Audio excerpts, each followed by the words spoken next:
Capítulo 4. Desafiando lo literal. Por Gisela Méndez, Darwin Manosalvas, Joana Robles y Miguel Trujillo. Figuras retóricas. El giro retórico o giro discursivo es un cambio en el discurso del académico. Es la afirmación que las figuras retóricas están profunda e inevitablemente comprometidas en la construcción de realidades. Frente a esta propuesta aparecen autores como Stanley Fish, quien insiste que es imposible querer decir lo mismo en dos o más formas diferentes. Otro autor es Terence Hawkes, quien afirma que el lenguaje figurado es aquel lenguaje que no quiere decir lo que dice. Las figuras retóricas ofrecen una variedad de formas para expresar algo como aquello. Son esenciales para la comprensión, pues familiarizan algo que no era conocido. A la utilización de retórica sin menor cuidado se conoce como transparencia, que según Lakoff y Johnson, la transparencia hace que perdamos de vista el ancla que representan las figuras retóricas para atarnos a las formas dominantes de pensar en nuestra sociedad. El uso de las retóricas es inevitable. Es por eso que Barthes menciona en cuanto a una forma es vista, es decir, que tiene que parecerse a otra cosa, y a partir de ello la humanidad parece estar congelada a la analogía. Para Jacobson, una figura retórica, como una metáfora, puede verse como un nuevo signo formado a partir del significante de un signo y el significado de otro. En la Inglaterra del siglo XVII, los científicos de la Real Sociedad buscaban separar el conocimiento de la naturaleza de los colores de la retórica, de los mecanismos de la imaginación, del sabroso engaño de las fábulas, según Thomas Sprat. Aparecen así diversos pensamientos como los realistas, para quien el lenguaje y realidad, pensamiento y lenguaje, forma y contenido, pueden ser separables. Los realistas favorecen la idea de usar el lenguaje más claro para explicar los hechos de manera exacta y veraz. Su propósito era desterrar a la metáfora. Los postestructuralistas, quien afirman que no existe texto que signifique lo que dice, para ellos el uso de la metáfora es parte de su dialecto. Los constructivistas, quienes afirman la importancia de la metáfora como clave útil para identificar las realidades que dichas metáforas representan. Parte de este enunciado es la propuesta de Michel Foucault, quien sostiene que las figuras retóricas dominantes en el discurso de un período histórico específico determinan lo que puede ser conocido, constituyendo la episteme básica de la época. La metáfora. La esencia de la metáfora es comprender y experimentar un tipo de cosa en términos de otra, según Lakoff y Johnson.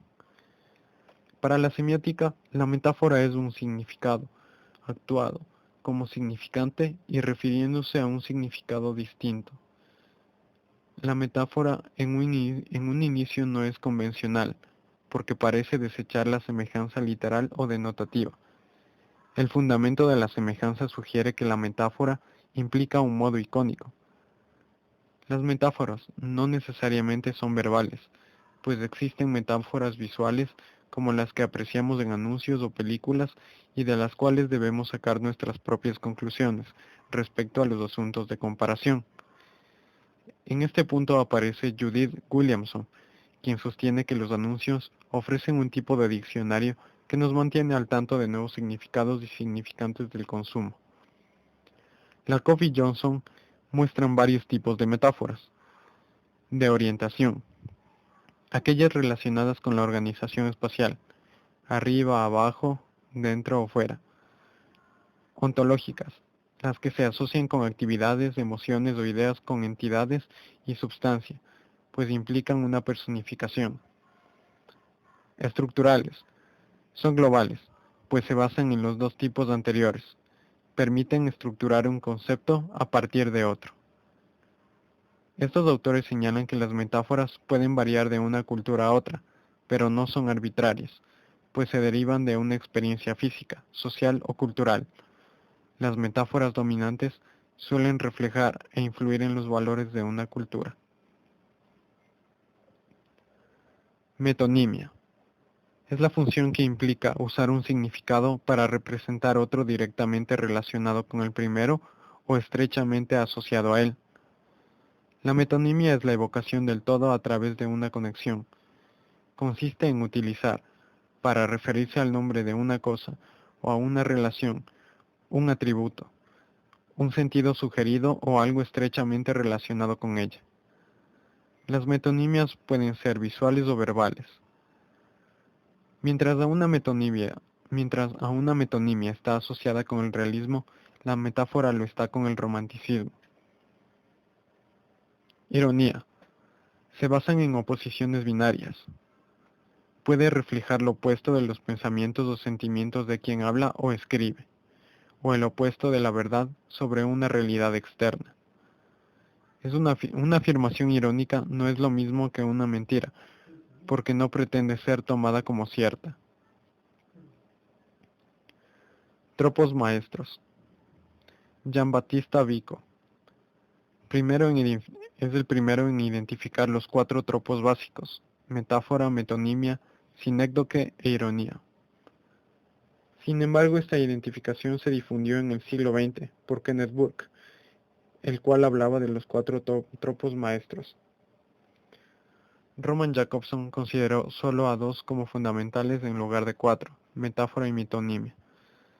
Sostenía que la metáfora es una dimensión paradigmática, es decir, vertical, basada en la selección, sustitución y similitud, mientras que la metonimia es una dimensión sintagmática, horizontal, basada en la combinación, la contextura y la contigüidad.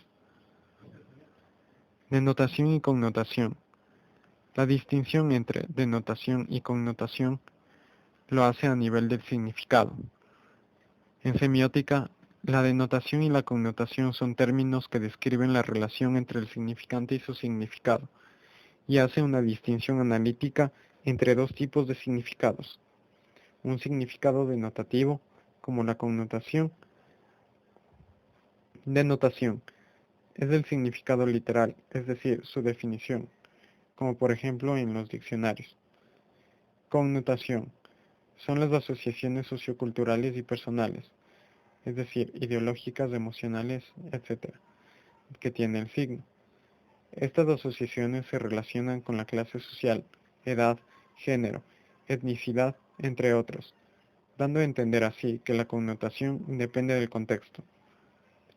Los signos son más abiertos a la interpretación en la connotación que en la denotación.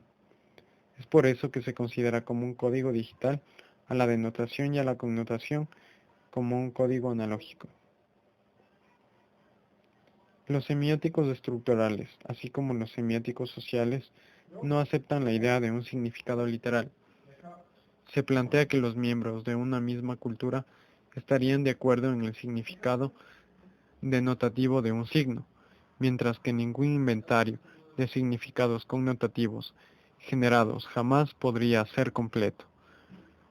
Las connotaciones no son significados puramente personales, están determinados por los códigos a los que tiene acceso el intérprete. Mito. El mito sugiere que se refiere a creencias que son demostrablemente falsas, y en el uso semiótico, los mitos nos ayudan a dar sentido a nuestras experiencias dentro de una cultura.